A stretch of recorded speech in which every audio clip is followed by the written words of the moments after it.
Nakwambia nchi ya Amerika, nimeona Rais wa nchi akiachia madaraka, hataweza kurudia awamu yake ya pili ya uongozi wake. Nimeona siku ya Jumatatu na huu unabii nilitoa tarehe 1 Septemba 2019. Amen. There's no sign from his legal team that Donald Trump is preparing to concede.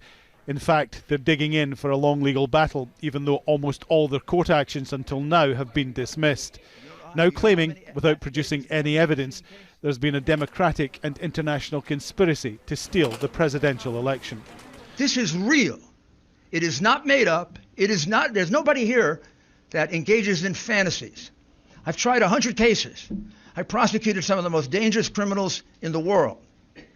I know crimes. I can smell them. You don't have to smell this one. I can prove it to you 18 different ways. Donald Trump's own election security agency declared the 2020 presidential election the most secure in American history.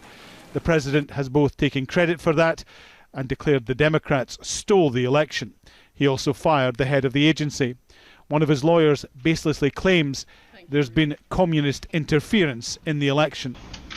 What we are really dealing with here and uncovering more by the day is the massive influence of communist money through Venezuela, Cuba, and likely China in the interference with our elections here in the United States. The Trump campaign says it intends to file a number of lawsuits in a number of states in the coming days.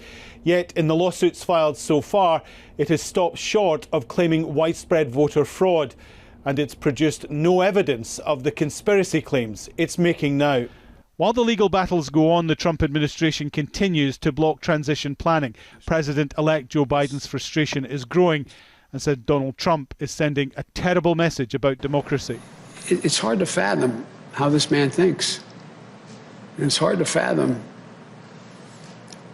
I'm confident he knows he hasn't won and is not going to be able to win, and we're going to be sworn in on January 20th. And I just, but far from me to question his motive. It's just outrageous what he's doing. With no states reporting widespread issues, the Trump campaign's efforts to prove fraud seem doomed to fail. But it could delay final confirmation and Trump's acceptance of what seems inevitable. Alan Fisher, Al Jazeera, at the White House.